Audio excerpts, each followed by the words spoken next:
Hello दोस्तों, late no के एक और वीडियो में आपका इस्तकबाल करता हूँ। आज हम पेश करने जा रहे हैं माय हिजाब स्टोरी, मेरे नकाब पहनने की दास्तान। चलिए शुरू करते हैं। ईसाई से मुसलमान हुई अमेरिकन लेडी मिसेस सुरैया से जब पूछा गया आपने अपने बालों को ढाक रखा है, अमेरिका के इस नंगे माहौल में, इस खुले माहौल में आपको कैसा लगता है, तो इसके जवाब में वह कहती है इसके बारे में मेरे वही एहसासात है, वही फीलिंग्स है जो एक बाअमल मुसलमान की हो सकते, एक प्रैक्टिसिंग मुसलमान औरत की हो सकते हैं। मैंने अपना सिर ढाक कर रियलिटी में इस माहौल की गंदगियों और बुराइयों के खिलाफ एक हिफाजत, एक प्रोटेक्शन लेयर बना लिया है। आम तौर पर इन छोटे ड्रेसों की वजह से ज़्यादातर जो लड़कियां होती है और ज़्यादातर जो औरतें होती है, जिस भय और जिस डर और जिस परेशानी की हालत में रहती है, उससे मैंने काफ़ी हद तक छुटकारा पा लिया। यानी कि जो भी उल्टे सीधे जो ड्रेस पहन के निकल सुबह फालतू कमेंट और ये सब होती है, सबसे काफ़ी हद तक मैंने छुटकारा पा लिया है। फिर मेरा सिर ढकना इस बात का ऐलान भी है कि मैं मुसलमान हूँ, और सबसे ख़ास बात ये है कि अल्लाह ताला ने जो मुझे हुक्म दिया है मैं उसको फॉलो कर रही हूँ। तो ये थी मिसेस सुरैया अमेरिका की। केरला भारत की डॉक्टर कमला सुरैया से जब नकाब के बारे में, हिजाब के बारे में पूछा गया तो टाइम ऑफ इंडिया को इंटरव्यू देते हुए उन्होंने कहा कि इस्लामी टीचिंग्स में बुरके ने मुझे बहुत ज़्यादा मुतासिर किया, यानी वह लिबास जो मुसलमान औरतें आम तौर पर पहनती। हकीकत यह है कि यह बुरका बड़ा ही ज़बरदस्त लिबास और गैर मामूली चीज़ है, असाधारण चीज़ है। ये औरतों को मर्द की चुभती हुई नज़रों से प्रोटेक्ट करता है, बचाता है और एक ख़ास किस्म की सुरक्षा की भावना प्रदान करता है, यानी कि तहफ़्फ़ुज़ का एहसास करवाता है, ख़ास किस्म का तहफ़्फ़ुज़ का एहसास कराता है, सेंस ऑफ सिक्योरिटी का एहसास कराता है। उन्होंने बताया कि आपको मेरी यह बात बड़ी अजीब लगेगी कि मैं नाम नेहाद आज़ादी से तंग आ गई हूँ।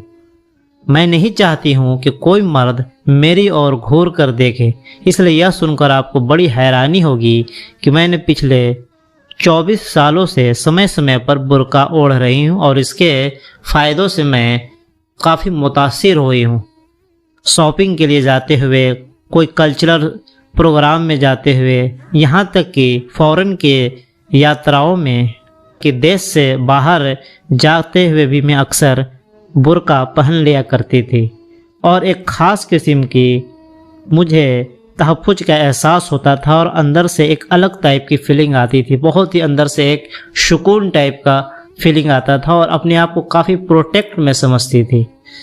मैंने देखा है कि पर्देदार औरतों का, जो पर्देदार जो खातून होती है, जो औरतें होती है, उनका रिस्पेक्ट बहुत किया जाता है, उनका सम्मान किया जाता है, उनका आदर किया जाता है और उनको कोई बिला वजह किसी भी तरह का कोई फबतिया, कोई कमेंट नहीं और कोई उसको परेशान नहीं करता है। यानी एक तरह से मैंने ये बुर्का ओढ़कर अपने आप को एक शील्ड में बंद कर लिया है और मैं हर तरह के फबतियों से और गंदी नज़रों से मैं बच गई हूँ और अपने आप को काफ़ी सुरक्षित और काफ़ी ही तहफ़्फ़ुज़ में महसूस कर रही हूँ और एक अंदर से एक सुरक्षा की भावना हमारे अंदर जनरेट हो गई है। इसलिए मैं कहूँगी इस्लाम और केवल इस्लाम ही औरत की गरिमा, उसकी पोजीशन के और उसके लेवल का लिहाज करता है। तो ये हमने मिसेस सुरैया अमेरिकन लेडीज़ और केरला इंडिया की लेडीज़ मिसेस डॉक्टर कमला सुरैया की जो हिजाब स्टोरी सुनी, तो ये एक तरह से गलत फहमियों का इजाला भी है कि जनरली गैर मुस्लिमों में ये माना जाता है कि मुसलमान औरतें एक ज़बरदस्ती बुर्का पहनती है, दबाव में बुर्का पहनती है। अमेरिकन लेडीज़ मिसेस सुरैया और केरला इंडिया की लेडीज़ डॉक्टर कमला सुरैया का जो हिजाब स्टोरी है वो काफ़ी हद तक उनकी गलतफहमियों को दूर कर देगा। ये थी दो खूबसूरत और छोटी सी माय हिजाब स्टोरी, मेरे बुर्का पहनने की कहानी, मेरी नकाब पहनने की कहानी, अमेरिकन लेडीज़ मिसेस सुरैया और केरला इंडिया की लेडीज़ डॉक्टर कमला सुरैया की। उम्मीद हो आपको ये पसंद आई होगी, तो बने रहे हमारे चैनल लेट नो के साथ। लाइक शेयर सब्सक्राइब करना ना भूलें।